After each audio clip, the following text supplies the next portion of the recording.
Mount Vernon News Republican primary debates. Briefly, we want to thank the Knox County Commissioners for allowing us to gather in the beautiful theater that we're in, as well as knoxpages.com, WMVO, WQIO Radio for partnering with us yet again. At this time, we ask that everyone please silence your cell phones. Give you a second. There we go. Tonight, we'll start with the 5 candidates for the 68th District State Representative seat. Please help me welcome, and if you would, please acknowledge when I call your name, Miles Bancroft.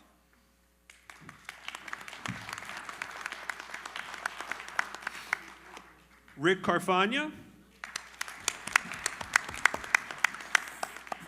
Beth Lear.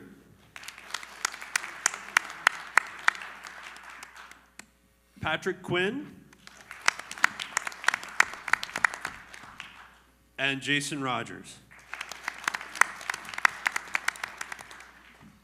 All right, let's get started. Welcome, candidates. My name is Samantha Scholes. I'm the managing editor of the Mount Vernon News.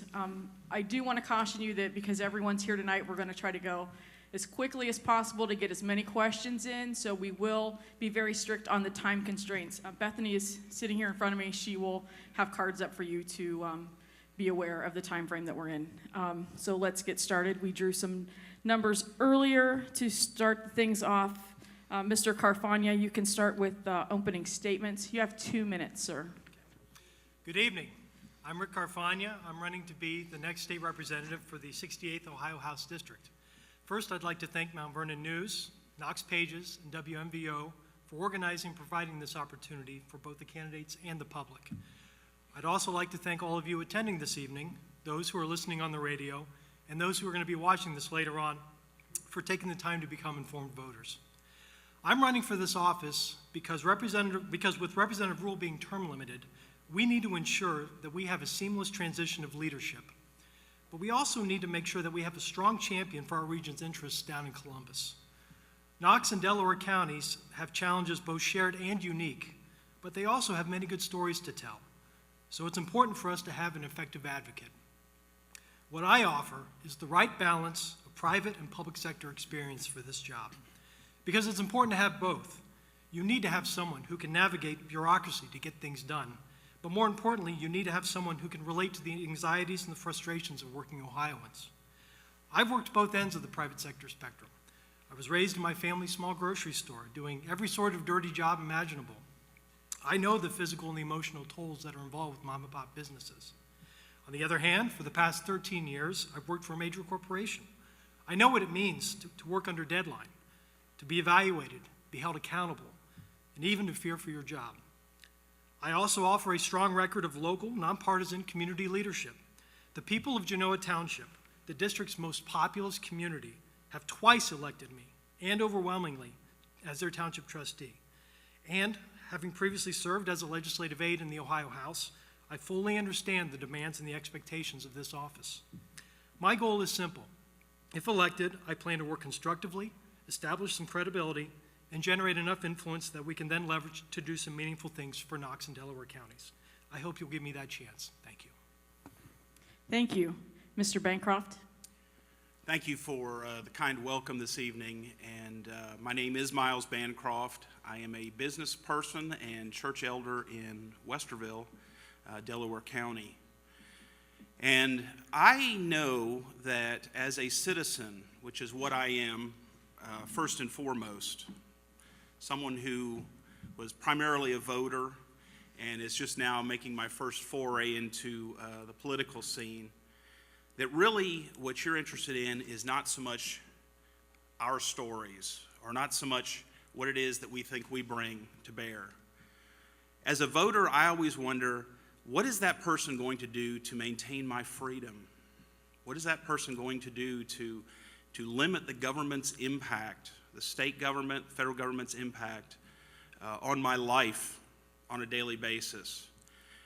Someone asked me, they said, what is your qualification for running for public office? I said, well, first and foremost, I've been at the business end of legislation my entire life as a business owner, And as a taxpayer, I've been the same place that you are.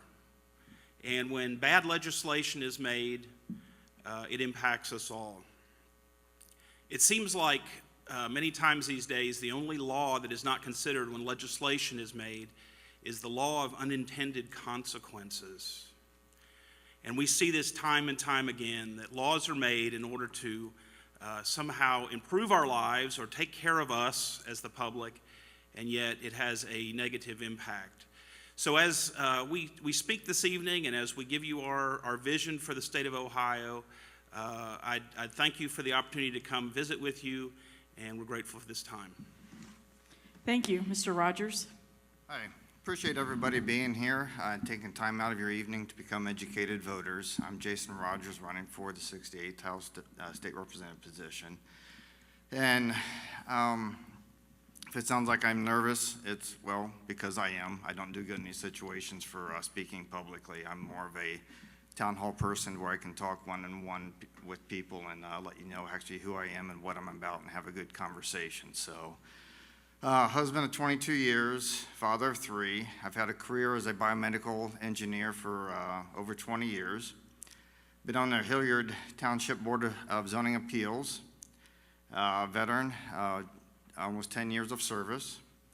And I'm against federal mandates, or mandates as in the education curriculum, like Common Core. I am for local control.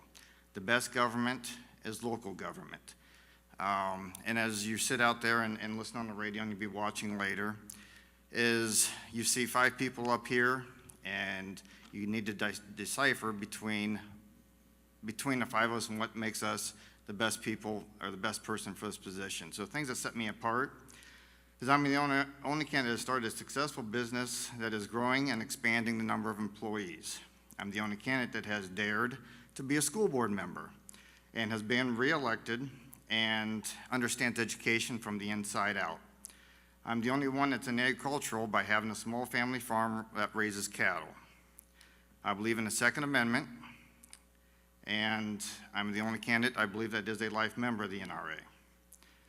I'm pro-life, and I believe, honestly believe, that life begins at conception. And we need less of Planned Parenthood and more organizations like Starting Point that we have in Knox County here. So I'm Jason Rogers. I'm asking for your vote on March 15th. Thank you. Thank you. Mrs. Lear? Thank you all for coming, and thanks for having us tonight. I'm really grateful to Knox County. You all seem so interested in what's going on with this seat, and this is our second debate, so it's great to see the theater pretty full yet again. I'm Beth Lear, and the reason I'm running for state representative is because I'm frustrated. I am frustrated that every time we go to the ballot and our establishment party tells us that they're conservative and they're going to support small government and lower taxes, they lie. Our government in Ohio has increased spending 29.5% in the last 5 years. And we're still in the bottom of the country, 49th 8 years running in economic performance. There's a lot we could do better. The economy seems like it's rebounding, but we need to have people in the State House who are going to vote in the best interest of the folks who live back home, not in the best interest of lobbyists and special interests. Since I had my first position out of college as a legislative aide, I really got to understand the difference between the men and women who vote their values, which are very few, but there are some, and those who go down there and they change. They tell you one thing and then they vote another way. I know that you can find people that are honorable with integrity, and I really believe that's what we need. So that's the reason that I'm running. Having worked in the private sector for many years now on education policy analysis and on tax issues and economic issues, reading budgets that the legislature puts together, being able to analyze those things and let folks like you know what they mean. I believe that I bring a lot to the table, and I hope that you'll consider voting for me on March 15th or before. Thank you. Mr. Quinn? Again, like has been previously said, thank you all for being here and appreciate that. That is good to see and glad to have you all here. I'm a pro-gun, pro-life candidate. What distinguishes me the best is the fact that I'm the only one that has an actual plan. You know, when you go to war, general does not go into a battle without a plan. You need a plan to do something.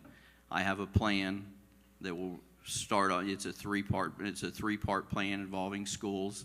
Number one, we will change how schools are funded so that we take the burden from a few of the property owners that pay for schools now and spread it out to all. So that what that will do is reduce your property taxes significantly. So you need a plan. Part two of the plan is to change how schools what they actually do during the day and what they do in schools so that we can operate the schools more efficiently and better. And then number three part of the plan is to utilize technology to further cut costs of what it takes to pay for schools and run schools in the first place. I also am a business owner. I have been self-employed basically 30 years of my life. I have a very successful internet company here in the area. Married, 5 kids, and Navy veteran. I appreciate your time and thank you, and look forward to talking to you further this evening and beyond. Thank you. Our first question tonight. While Governor Kasich travels the country bragging about filling an $8 billion deficit in Ohio, he neglects to say that came at the expense of local governments. What will you do to restore funding to townships and villages that are financially crippled by the governor's accomplishment? Mr. Bancroft, we'll start with you. Well, I believe that government works best at a local level. And I think the more local we keep our government, the more control you have of it. And so I would say that, you know, as I get in and, as I said earlier, I'm not a politician, as I get in and begin to look at the details of the budget, of where the money's going, my consideration is going to be, how is it impacting the people in this district? One of the things that I would like to do as a representative is spend time meeting with the various township trustees, meeting with county councils, and those who are responsible for the funding, for those who are trying to get schools run effectively under the constraints that they are now, and to seek the wisdom of those who actually have to make this happen on a daily basis. I would say that, you know, as we think about governance in our country, and as we think about governance in our district, that our representatives should be working to support the local government rather than supporting statewide mandates or statewide programs that draw resources away from the local municipalities. Thank you. Mr. Rogers. Well, that's kind of, there's no one direct solution. It's going to be things like we have all the money spent on Common Core. The state cannot be doing that. That Common Core should be removed. Curriculum should be moved back to local control. Now, before Common Core, there was county curriculum. The superintendents, the county superintendent would get together and actually come up with the curriculum to teach with. That way they could choose the books that they did. We had the Medicaid expansion, and somehow we got a $4 billion surplus, and our schools, our local townships, our communities are suffering. So it's going to be moving the money back from the state to the townships, to the schools. I mean, at Centerburg, we're working on a 2008 and maybe close to 2009 budget now. That's not acceptable. You know, when the governor basically, the way I call it, created a nice looking shell. So people from the outside of Ohio could look in and go, look at our economy, look how good it is. Well, once you start looking underneath, it's very fragile. You know, I've been around to almost all but maybe 3 of the township meetings, talking with townships. You know, I deal with the township in Hillier a lot, and they don't have the money. And why did the state collect a $4 billion bank account when our local communities are suffering so much? I don't understand it, and if I get the chance to be in Columbus working for you, that will be reversed. That's not the way governments ran. Should not be the way governments ran. I'll put it that way. So that's what I'll be working on, is making the responsibilities of the government, the responsibilities that it's entitled to, and if it's not the state responsibility, then it gets pushed back to the local government with the funds for them to fund whatever projects it is. Thank you. Mrs. Lear? Thank you. My concern is that as we have lessened the funding for local governments, at the same time the state has increased their spending. So if they were to turn around and give back to local governments the money that they took away without cutting spending, we're looking at a huge increase again. So what I really am looking forward to is being able to sit down with my folks locally, both in the schools and in the cities and the councils and the townships, and talk about the government mandates. Because when the state took away some of the money, they didn't take away the responsibilities. So we need to begin, especially with schools, cutting back on the unfunded government mandates, and at the same time reducing the size of government at the state. And then we can begin to start putting more money back in our local governments. The state has managed to cut taxes statewide so that we look really good on paper as far as what we pay, income tax, that sort of thing. But the reason it looks so good is because they pass the buck to us here locally. And so we have to keep increasing levies, increasing local taxes to cover things like developmental disability boards and other areas. We have a responsibility. The best government is local government. It's the closest to the people. So what I want to see us do is cut back on the mandates, cut back on state spending, and then make it easier for the locals to afford the things that they absolutely need to do. Thank you. Mr. Quinn? Let's understand that it's about control is what it's about.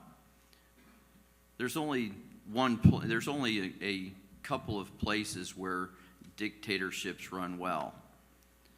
Your family, so you can keep things in order, running a military, and running your own business. Past that, dictatorships don't work well at all. So having things done from the top down is wrong. We need to reverse that. How do we reverse that? We reduce the size of government. We cut what the state's spending money on, put it so we can put it all back to the local areas where it should be done in the first place. See, we know better what's good for us than the state does, because there's only one of us going to be representing this district, and it's going to come from this area. There's a number of other people in the state, that are going to be down there with one of us that is making legislation that's determining how our lives are going to be here. We need to change that. It's we the people, not them the career politicians down in Columbus and in Washington, D.C. So we need to reverse and change that by changing and cutting the size of government. Thank you. Thank you. Mr. Carfagna? Well, as a township official, as the only elected local government representative on this board, I can speak to this issue. Yeah, it has been tough for local government throughout this state, and we've had to come up with some creative and innovative ideas to try to save money and to try to put money back into people's pockets. And at Township, we've done a couple of things. We've joined forces with 2 other townships in southern Delaware County to negotiate a joint bid contract on trash and recycling services. We use those economies of scale to leverage better rates for all of our residents. We negotiated the lowest rates for trash and recycling in all of central Ohio. So we're very proud to be able to put money back into our residents' pockets that way.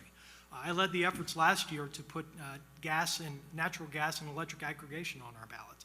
Both of those measures passed by 74% in my community. So we're looking forward to being able to save on utility rates for our residents in our businesses as well.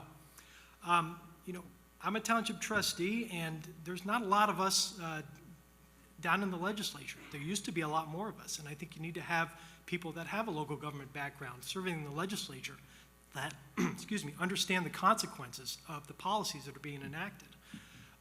Townships are a creature of statute, so we are limited only to the powers that we are given under Ohio Revised Code. And there's a lot of creative and innovative ideas that are out there that I think need to be unleashed. And so, you know, I'd like to be a voice for township government. We have 29 townships in the 68th House District. Most of the population resides in townships. So we need to be able to empower those local officials. But I will say this, the best thing you can do for our local governments is to create a climate that is conducive to job growth in this state. Look at Siemens in the unfortunate announcement as of late here in Mount Vernon. You have 300 jobs, maybe more, that are going to be leaving. That's not only devastating to those employees and their families, it's going to be devastating to the city of Mount Vernon. That loss of income tax revenue is going to be severe. Thank you, sir. Your time is up. Are there any rebuttals on this question? Okay, we'll move on to the next one. Good evening. I'm Marty Tracy from KnoxPages.com. Let's move ahead several months. If elected to the Ohio House of Representatives, how will you communicate regularly with your constituents? Do you plan to utilize events such as this, like a town hall, social media, or YouTube first, or make yourself available to traditional media? And Jason Rogers, go first, please. It'll be a mixed. I'm more of old school. I'm not a big Facebook media person, but that's something that, being in this position, you have to get used to, of what we're doing and how we're doing it. I plan on being out at the township meetings. I mean, last night I was at the township, they got a quarterly meeting, and it's actually downstairs here, of letting know what's going on in the state, and vice versa, of what I need to know from our townships. I've attended the superintendent's meetings here to understand their point of view, what they need, and how they need it. So that it's going to be a mix of me getting out from the state, what is coming out from down there, new things, what things I've tried to change and accomplish, and then also coming right back to the people of the district of what do I need to be doing for you?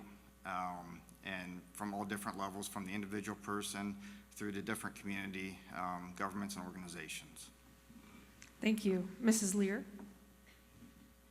Thanks. I think it's really important for folks who hold these representative offices to recognize the more time they spend in Columbus, the more damage they do to us. So I want to spend as much time as I possibly can, the overwhelming majority in the district, here in Knox and in my area of Delaware County.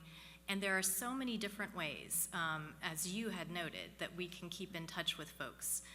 But not everyone has internet. So we need to be a little concerned about that. We can provide Facebook, we can provide email newsletters, but we also have the opportunity to provide some regular mail newsletters, opportunities just like this, as you were suggesting, getting together for town halls. I know Representative Rule used to come down, and she still does, to Genoa Township Hall. So I would love to have places all throughout this county and my area of Delaware County where we get together on a regular basis so that people know there's going to be something scheduled and they can come in and they can meet with their state representative. But also, anytime, any day that I'm down at the State House, I would love to have all of you there as well, because it's the people's house. So whether I'm at home or whether I'm running around the district, at meetings, city council, township, trustees, I hope that you will make sure to make yourselves known, that you'll make sure to come and talk to me with any questions or concerns or suggestions that you might have. Thank you. Mr. Quinn? Well, first of all, I own an internet company, so I'll provide the internet to everyone. So that'll take care of that matter. That's, I haven't. To everyone in the state or everyone in the district? Well, at least where I can reach Marty anyways, so. Okay. And no, it's not gonna be free, by the way. I'm not, we're running here, I'm running as a Republican, not as a Democrat by the name of Bernie Sanders or something, okay? So it's not going to be free. So that's, so that's number one. So, and I do have a few different emails that I do check on a regular basis for my companies and my business, and I'll have another email for this as well. So I'm always available there. And because of the nature of my company, I'm out and about in the district in areas all the time anyway. So it shouldn't be too hard to get a hold of me. And most anybody knows, at least someone who knows how to get a hold of me. So I'll just make myself available, and always free to call, email me, ask me a question, whatever you like, and we'll see what we can do about taking care of things. So we most of the concerns that people have is what am I going to do for them? Well, as a state legislature, I'm really not going to do anything for you except for get the government out of your way so that you can take care of your own problem, because that's most of the problem anyway, is the government's in your way and you can't take care of your own affairs and take care of things on your own because the government gets in your way to keep you from doing that. So that's the number one thing I'll do, and make myself available to your concerns of how we can further reduce the size of government to get them out of your way so you can live your lives and be prosperous on your own. Thank you. Thank you. Mr. Carfagna? One of the things that I really admire about Margaret Ann Rule is right after the redistricting took place, she was everywhere in Delaware County, everywhere. It didn't matter how big or small the meeting was, how obscure the group was. She did everything she could to be visible and accessible in Delaware County, and that really resonated with me personally. As Beth said, Margaret Ann's she's done office hours at Genoa Township Hall and at libraries and places throughout the district. I think that's a nice little tool. My plan is to be as visible and accessible as possible, and that is going to involve, for me, I'm making a commitment that I'm going to resign from my private sector job. Obviously, I'd have to resign from my township trustee position, but I'm also going to resign from my private sector position and put my full focus and energy into being a state legislator. A lot of people, comment and say, well, being a state legislator is a part-time job. Well, yeah, they meet part-time in session in committees. But let me tell you something. You need to be full-time. You need to be accessible on a full-time basis. If you're not in Columbus, you need to be up here in the region. You need to be visiting schools. You need to be talking with businesses, going to chamber meetings, meeting with residents. So that is the commitment that I am making, is that I'm going to put everything I have into the responsibilities of this office to make sure that I understand the impact of legislation that is being considered and how it will, again, impact the community. Thank you. Thank you. Mr. Bancroft? When I began to talk about running for this position with my wife, she said, if you were to be elected to something like that, I'd never see you again. Because she knows that my nature is that I get out and I do a lot of one-on-one with folks. As a pastor, I spend a lot of time out with people individually. That's what I like to do. I like a town hall environment as well, but I really like to spend time one-on-one with folks. I think probably what I do, I'm an old journalist, at least by training, and one of the things I do is impose on the kindness of these media groups here to say, hey, how would you be open to maybe us giving you, or me giving you, a rundown on what's going on at the State House and soliciting feedback from the community? Perhaps a radio station to allow people to call in and to ask questions or make suggestions or call me bad names or whatever they need to do at that moment to make them, get them involved in the process. I like social media. I found that although I have a pretty active Facebook page for my campaign, and personally I don't do particularly well with Twitter, someone made the comment that Facebook is like the office water cooler and Twitter is like the bathroom wall, which is what I actually have found to be true. And perhaps I'm just of an age where I can't keep up with the animus that flies around on Twitter. But I would like to be available, and I'm glad to hear these other candidates talking about being available, because I think that's the most important thing. Keep in mind that the reason that the House of Representatives, both at the state and federal level, is elected every 2 years is to keep them in touch with their constituency. They need to represent you. That is what we owe you. Thank you. I'm Curtis Newland. I'm the general manager at WMVO Radio and WQIO Radio. And politics is a fun thing. I enjoy it. And when you get into it, and the many people that I have talked to that have gotten into politics, there's a big learning curve, especially if you have not been there before. You could be as much as 18 months into the process to really learn how the committees work, how everything works. With that said, especially in the legislature, rules, ethics, committee rancor, cutthroat politics, and more, the things that often a lot of people don't like to deal with, is a reality. How have you prepared yourself for this position? And I believe it's Beth Lear's turn. Thanks for the question. My whole life, strangely, has prepared me for this, but that wasn't my plan. I'm not a political science major. It wasn't my intention to get into politics. The campaign side is relatively new to me, but the legislative side is old hat. As I mentioned already, my first job after I got out of the Air National Guard, after serving active duty in Operation Desert Storm, and after I graduated OSU in '91, was in the Ohio House of Representatives as an aide. And I learned how to read legislation, how to draft legislation. Most importantly to me, I also learned how to help constituents cut through the red tape of government, by the way. But I understand the process, and when I left the Ohio House, I was asked to work for the Buckeye Institute for Public Policy Solutions, and there is where I cut my teeth on actually reading through the budget and being able to determine what kind of sneaky tricks some of the legislators would put in the language there to get special things for their district or for a certain interest group or something. And when I left the Buckeye Institute, I continued to do that work in the private sector for various organizations and individuals. They would ask me to read legislation, to do research, especially on education issues. My work has helped us get rid of the PART test. It was my research that they put into law this time last year that eliminated that test. That is one step. We need to do more to get rid of Common Core, so don't let anybody tell you otherwise.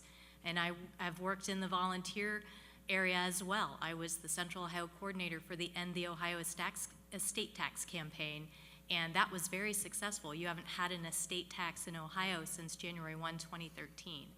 So both the volunteer work that I've done, but also the paid work that I've done has prepared me to work with and in the legislature. How have I prepared? Well, it's simple. I've been a business owner, and I'm tired of government being in my way and hindering progress and being able to do things, such as taking tax money out of my pocket and giving to my competitor to compete against me. The other thing, the second way I've prepared is my general attitude about this position in the first place. This is a civic duty. This is not a career. And it was never meant to be a career. It was never started to be a career. It's always been a civic duty. And that's not what we have today. They've made it, they've made it a career.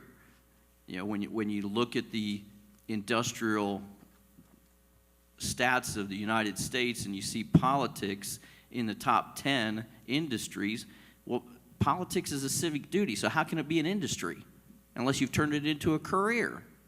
And that's 98% of our problem today, is that we have career politicians. I'm nowhere near a career politician. There's a number of you out there that know me and talk to me, and you know that the last thing, I'm not very politically correct, but I'm not a career politician as a result. And that's what we need to change, is the career politics and get rid of the career politics. So that's how I'm prepared for this position of being state representative, because I look at it as a civic duty, it's not a career. Thank you.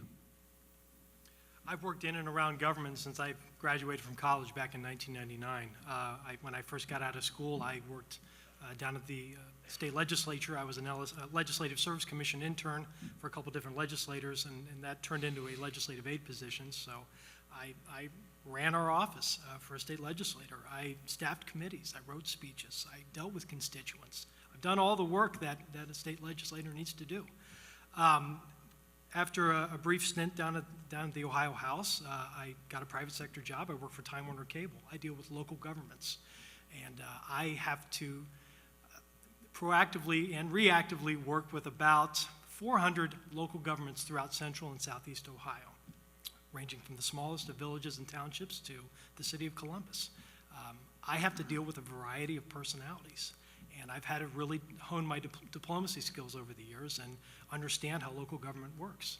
And being on that other side and being in the private sector and seeing how government treats business inspired me to run for local office in my community.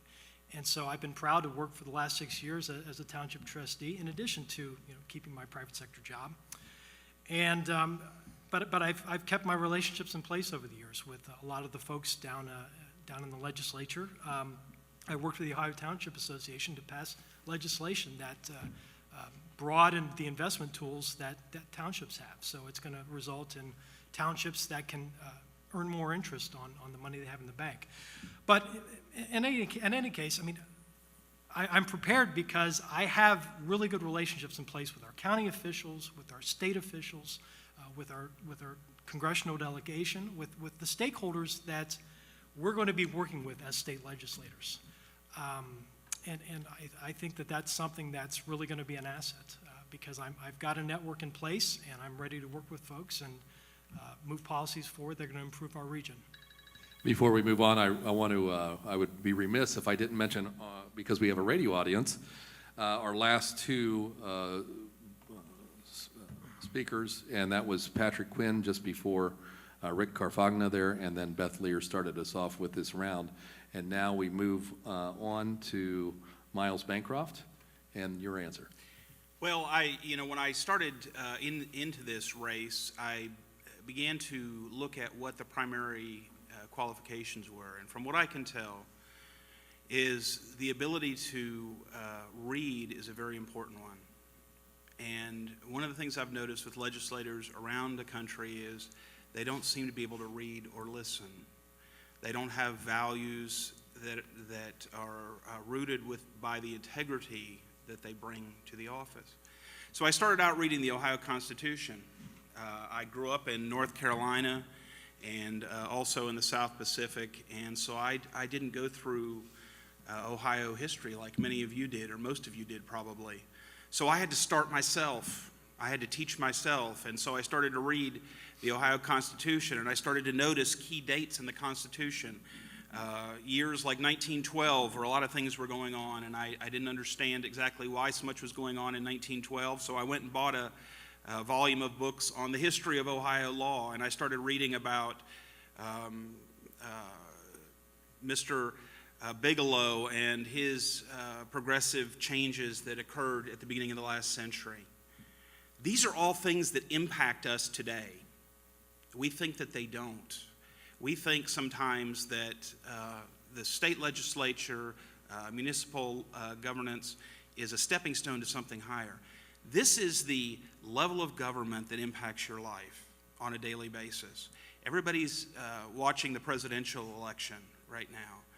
But I tell you that those who interact with you in government in this state can take a tremendous amount of burden off your back on a daily basis if they'll go to the state legislature and they will read and they will learn and they will listen to you. Thank you. Jason Rogers. Well, first thing I have to say is this position is a state representative, to where this is not to be a career, it's to be one person from our area represents the better of the group, and then they go back to their job, their life, and somebody else takes over. So having somebody in school to be prepared for this, it's not going to happen. When I decided to take a business plan to the Ohio State University Wexner Medical Center, you can't be taught in school how to do that, to deal with that. And 7 years later, it's growing very successfully. You know, I've had a career that, as I tell the employees and the workers I've been around, you prepare for everything because you have no idea what's coming your way.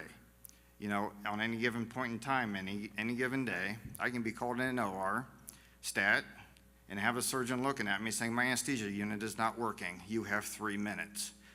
I've gotten called into an ER to where they're on top of a patient doing chest compressions and are yelling, saying my ventilator is not working. I have had a career of being able to understand the situation very quickly, more quickly than most people. I think that I have what it takes to be your state representative, because the thing I have in focus is not making a career, but being a very good state representative, and that's what I intend to be in. I mean, I'm here for the people. I understand that, you know, we're all tired of the government. We're all tired of, you know, the overstepping of the bounds, and we need to rein the government back, and that's my intention, and that'll be my focus, being your state representative.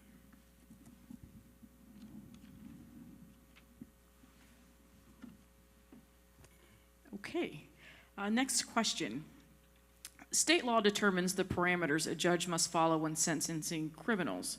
If elected, what will you do, if anything, to move more sentencing discretion back to the county judges? Mr. Quinn. That's a very good question. And my answer to that is that I would do everything I can to move it back to the county judges, because the fact of the matter is that we here know better what's good for ourselves. You know, that's a question of moving things back to the local government and local areas. You know, unless you know what's going on here and understand the dynamics and the ways of what goes on in like Knox County, you have no way to legislate that from somewhere else. Somebody from, say, Cleveland, central Cleveland, doesn't understand the dynamics of what goes on in rural life in Knox County. So for them to arbitrarily say that they know what's best for Knox County is wrong. So we do need to do everything we can to put that back into the judges' hands here, so they know best, because they live here and they know best.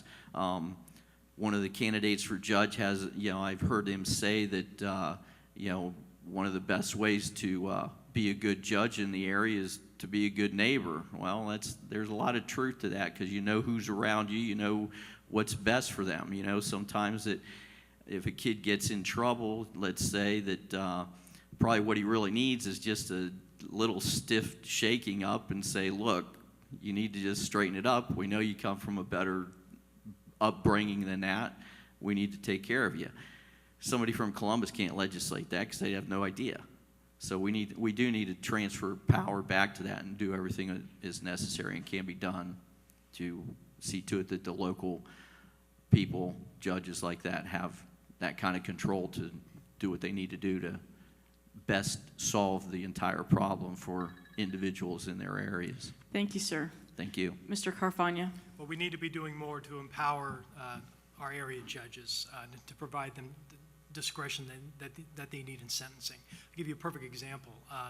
Knox Municipal Court Judge John Thatcher recently got permission to do a drug court. Now, he had to go to the Ohio Supreme Court. There was a process he had to follow.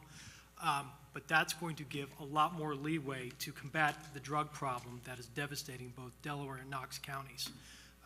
So instead of incarcerating people, where it's going to cost $50,000 annually to incarcerate people, now Judge Thatcher can divert them into treatment programs, can monitor them. Excuse me.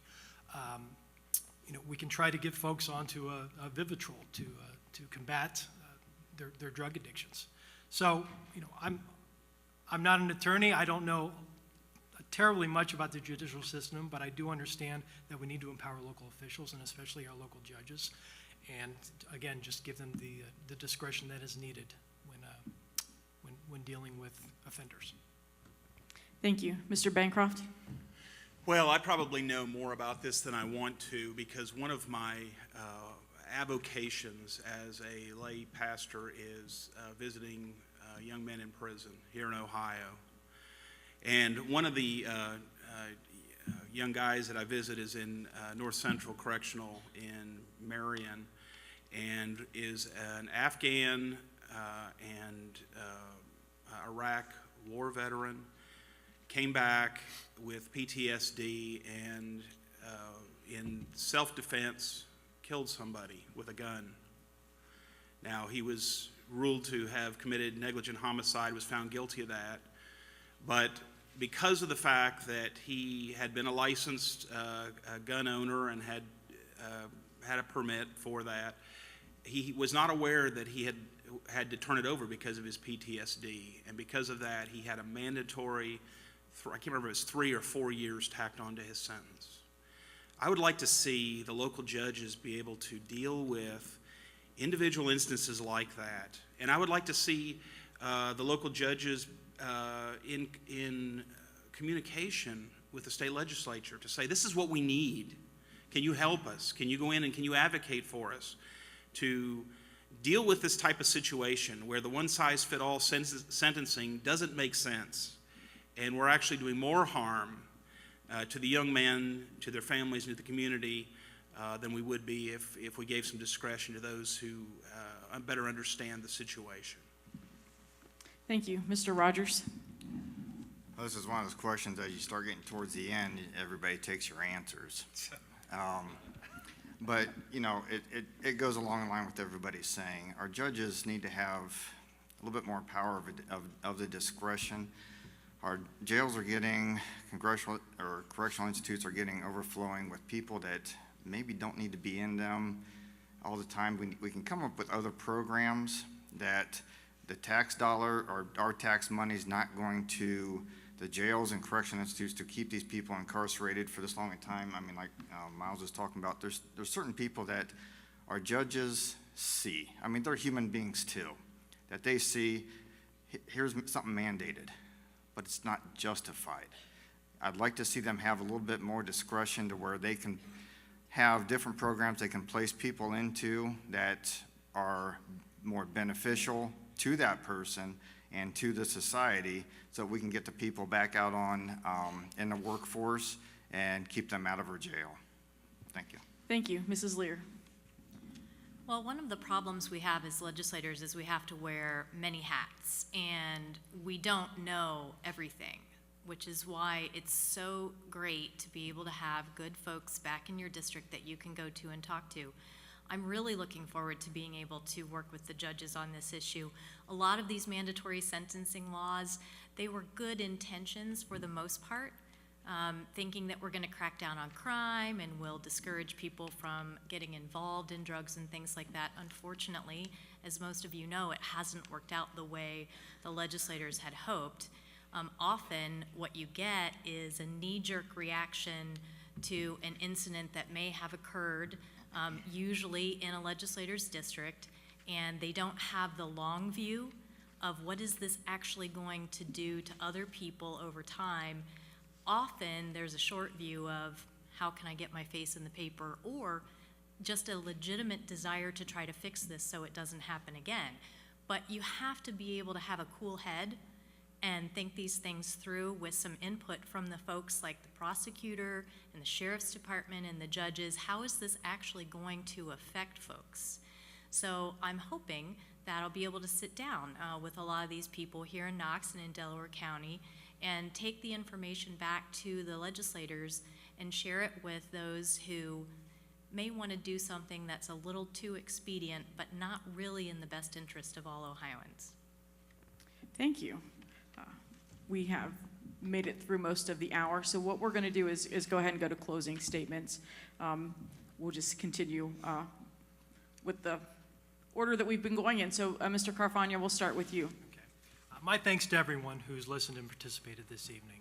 Please visit my website. It's rickcarfagna.com. You can learn more about my background, my accomplishments, my stances on issues. I've been a proud Republican all my life, and I'm proud to have stood up for Republicans and to defend our party's principles. And I'm proud to stand here this evening and seek this office under my party's banner. Ladies and gentlemen, the last thing that Knox County needs is someone who's running to be an outlier in Columbus. We need to be relevant. We need to have a seat at the table and not be standing outside the door. I'm not here to paint a rosy picture. We've got a lot of work to do here in Knox County. In the summer of 2009, this county's unemployment rate was over 10%. As of today, it's at 4.9%. It's just over Ohio's rate of 4.7% and just under the nation's rate of 5%. We can do better. We must do better. But it's only going to happen if we work collaboratively.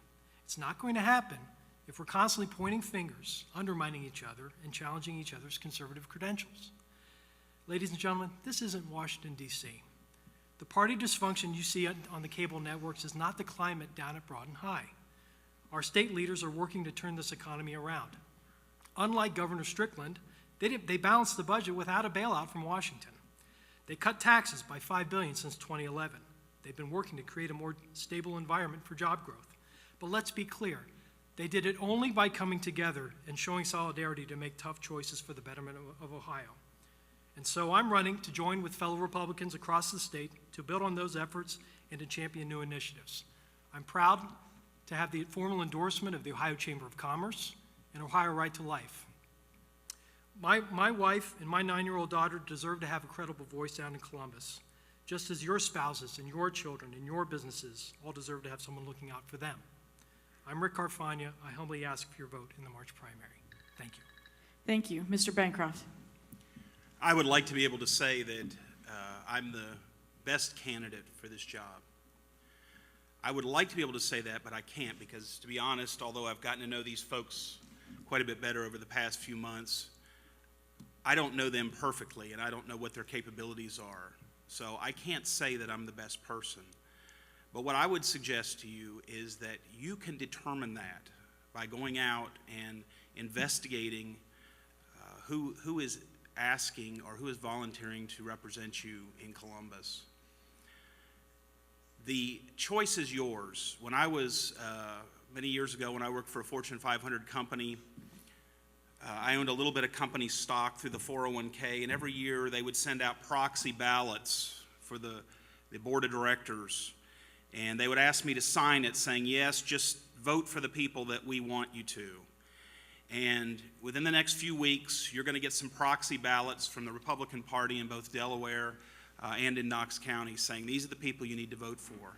What I would ask you to do is not vote for those folks, but for you to look carefully at what each one is representing, what each one brings to the table. To go as an informed voter, that is your obligation as a citizen to do that. And our obligation is to be answerable and accountable to you. My website, if you're interested in checking it out, is onesadbenjamin.com, onesadbenjamin.com. And once again, I'm grateful for the opportunity to speak with you tonight. And I have thoroughly enjoyed the time I've spent in Knox County over the past couple months. Thank you. Thank you. Mr. Rogers.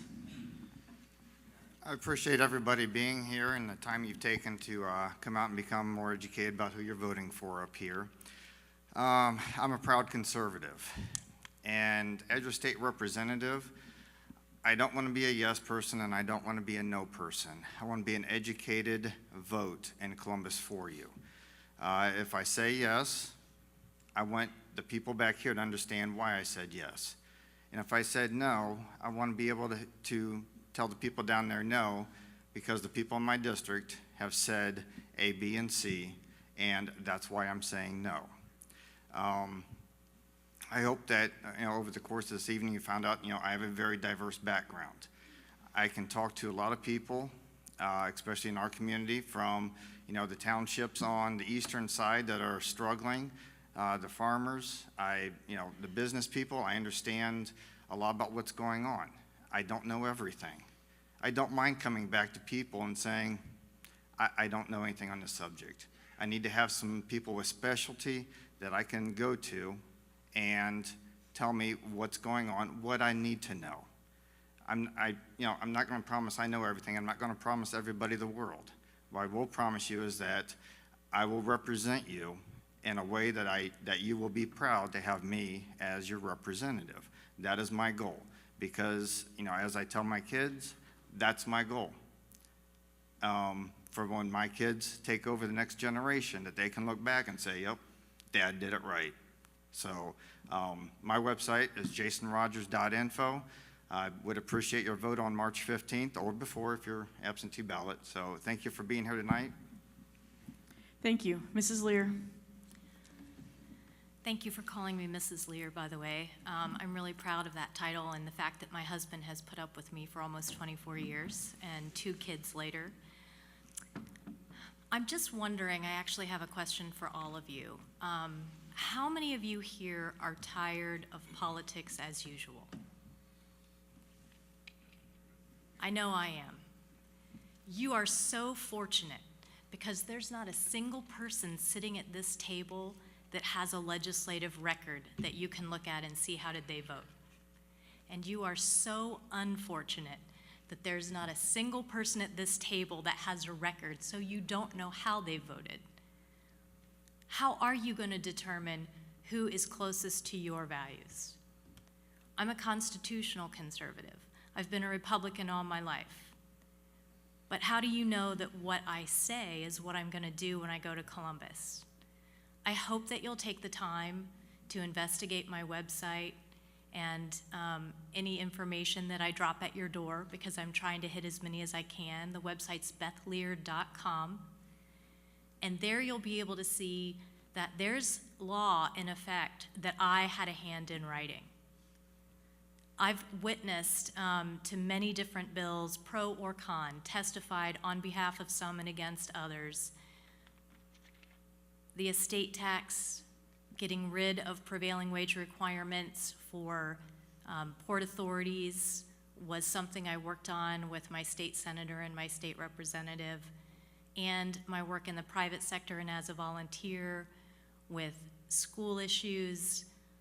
There are so many things that I've consistently followed our Republican conservative values with my life. So I hope you'll take a chance to look at that, consider whether or not that's as close to a voting record as you want, and I hope that you'll consider voting for me on the 15th. Thank you. Mr. Quinn. Thank you. You need to look at what their attitudes are about this. We need somebody who's not a career politician, someone who doesn't want to, who's not been there before. That's why Donald Trump, Ben Carson have done so well in the presidential situation, especially Donald Trump. He's a successful businessman like myself. He's not part of the establishment, nor will he ever be. And he's done a very good job in the private sector. I also look at this as a civic duty. You have to have a plan going into this. I'm the only one that has a plan. The school plan that I have to change how schools are funded come in compliance with all 4 Ohio Supreme Court orders saying that how we pay for schools is wrong. My plan can help help with the difficulties that the East Knox School District has. You got to have a plan. You can't go into it without a plan and an idea of what you're going to do ahead of time. You can't go down there going, well, I think I'm going to spend the next 18 months seeing what the landscape looks like and seeing who's who and who's what and see what we can get done. The common people's translation of that is they're going to go down there and do nothing. We need people that are going to go down there and do something and get something done for we the people, not for them, the career politicians, and protecting themselves. That's what we need. That's what I intend to do, and I appreciate your time and your vote. And it's not a matter either of how much money one can raise or spend, or how flashy of postcards they can put out, or how many signs they can put out, or any other of those things. It's about what they're going to do, and I will do what's best for the 68th district in the state of Ohio because it's the right thing to do, not necessarily because it's popular. Thank you. Thank you, candidates, for joining us tonight and answering our questions so candidly.